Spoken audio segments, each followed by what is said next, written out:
Hai să fac ceva pentru gagici masturbatoare și pentru gagii la bagi. O să fac o filozofie. De obicei, filozofii și că sunt cei mai înțelepți. Hai că mă bag și eu pe domnul. Fac filozofia urii.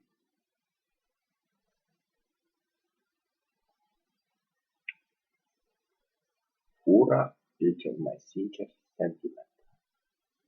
Dacă urăști, ești cine ești. Atât cuvânt de pe tot. Și ca să ți-o zic din amul gând, ura. Invidia. Oarecum sentimentele care noi le spunem negative sunt cele mai adevărate. Da, frate? Mai adevărate. Iubirea terenă trebuie continuu acumulată. Trebuie aprofundată. Trebuie cumva.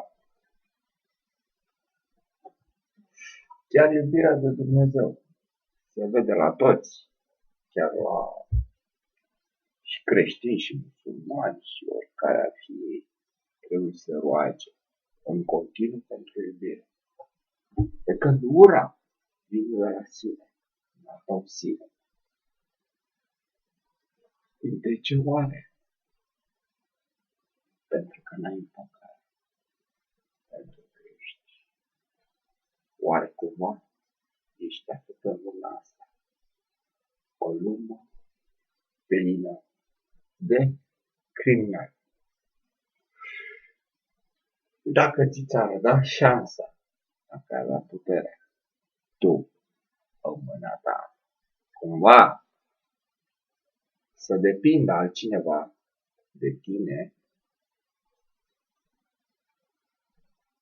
stai că te ține. Atunci îți vei aprofunda nu dragostea față de el sau ea, față de ura ta, de tine.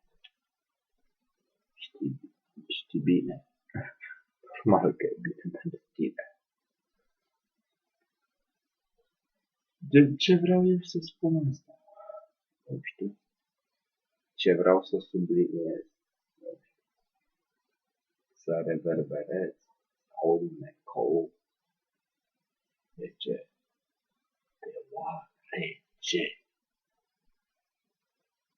E pentru că e. Iubești ce iubești? Iubești pe Dumnezeu? Dacă ai iubi pe Dumnezeu, ai iubi chiar creația Lui. Care e nedefinită. E oarecum neîmplinit. E o minune. E omul. Poate oricum, recunosc, ai o scăpare. Te iubești pe tine. Și atunci, ca și corespondență, urăști pe altcineva care a tatăl tău.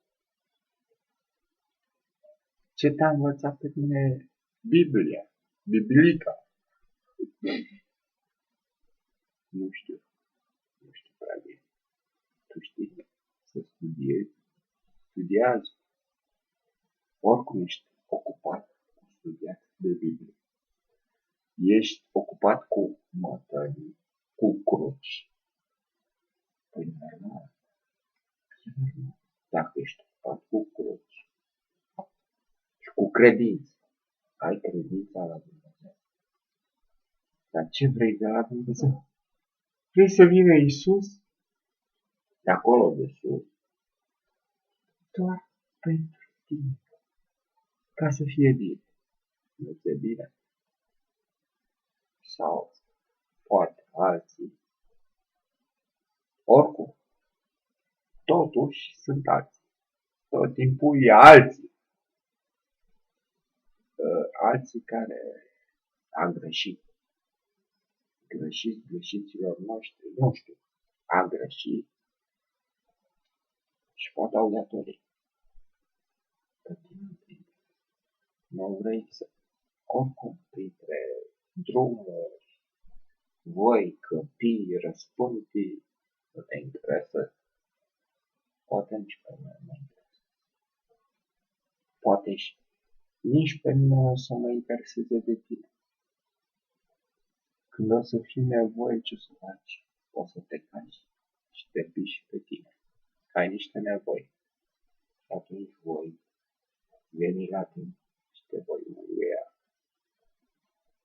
Și o să zic, de timpul mea!